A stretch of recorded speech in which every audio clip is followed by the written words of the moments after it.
Shalom saudara yang terkasih di dalam nama Yesus Kristus. Firman Tuhan untuk kita pada hari ini dari Lukas 13 ayat 8. Jawab orang itu, "Tuhan, biarlah dia tumbuh tahun ini lagi. Aku akan mencangkul tanah sekelilingnya dan memberi pupuk kepadanya." Perhatikanlah orang-orang yang tidak berbuat baik, biasanya menyakiti, bahkan berpengaruh buruk bagi orang lain. Mereka mendukakan dan mengecewakan orang-orang yang baik. Mereka mengeraskan dan membesarkan hati orang-orang yang jahat. Semakin besar mereka, semakin besar pula kesakitan yang ditimbulkannya. Seperti itulah firman Tuhan tentang pohon ara, bahwa pohon ara ini bukan hanya tidak menghasilkan buah, tetapi juga menyakiti pohon di sekitarnya. Pohon itu hidup di tanah dengan percuma, mengambil tempat pohon yang berbuah. Semakin terbebanlah tanah tempat ia tumbuh. Jika pohon itu tinggi, besar, dan melebar, dan pohon itu juga berdiri dalam waktu yang lama, maka akan menyakiti pohon di sekitarnya. Jika demikian, apakah yang akan terjadi padanya? Hukuman yang menimpanya. Karena itu dikatakan dalam ayat firman Tuhan hari ini, "Tebanglah pohon ini." Ia mengatakan kepada pengurus kebun anggur, yaitu kepada Kristus yang diberi segala kuasa untuk menghakimi. Tetapi apa yang dikatakan pengurus kebun anggur itu? Yang dimintanya adalah penundaan waktu.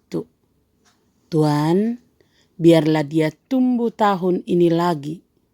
Ia tidak berkata, "Tuhan, pohon itu jangan ditebang." Melainkan, "Tuhan, jangan sekarang." Perhatikanlah maksud dari firman Tuhan, "jangan sekarang" adalah yang pertama, pohon yang tidak berbuah memang sebaiknya diberi kesempatan selama beberapa waktu lagi untuk berbuah. Demikian juga orang berdosa diberikan anugerah untuk bertobat. Jadi mereka yang diberikan kesempatan untuk bertobat berarti beroleh kemurahan dari Allah.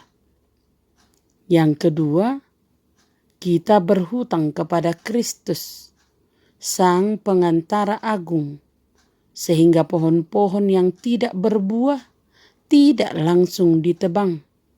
Seandainya bukan karena Kristus, seluruh dunia pasti sudah dibabat habis karena dosa. Tetapi karena Kristus berkata, "Tuhan, biarlah dia," dan dialah yang menopang segala sesuatu.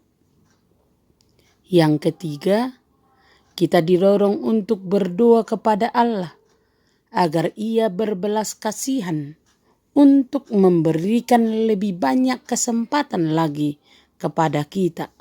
Yang keempat, penundaan hukuman karena belas kasihan itu hanya untuk sementara. Karena dikatakan di dalam firman Tuhan, "Biarkanlah dia tumbuh tahun ini lagi."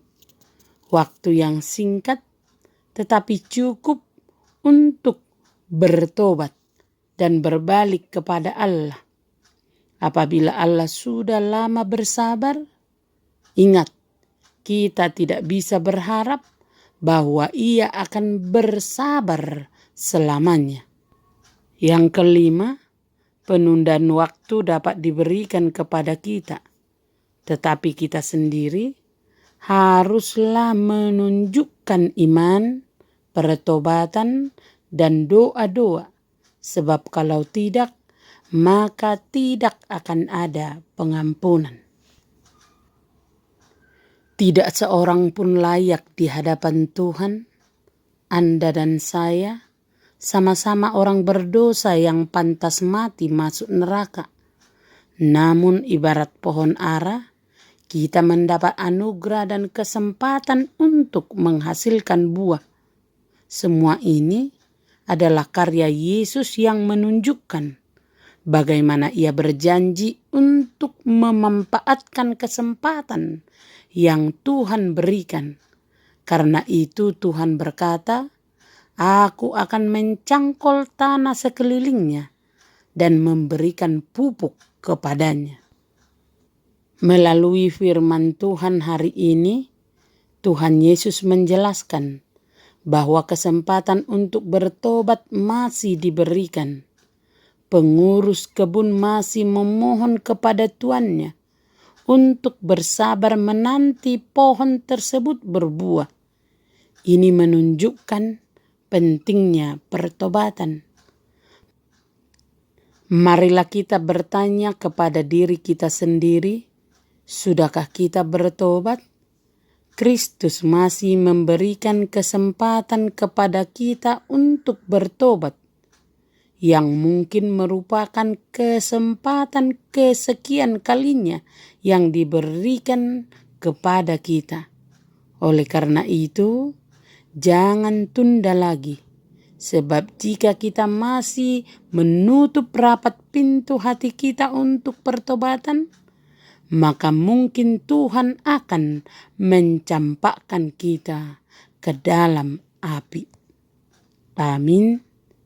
Terimalah berkat Tuhan, kasih karunia dan damai sejahtera dari Allah Bapa kita dan dari Tuhan Yesus Kristus menyertai saudara sekalian. Selamat beraktivitas, salam sehat selalu, Tuhan Yesus memberkati. Dan khusus kepada kita, Jemaat HKBP, selamat ulang tahun 7 Oktober 2020. Amin.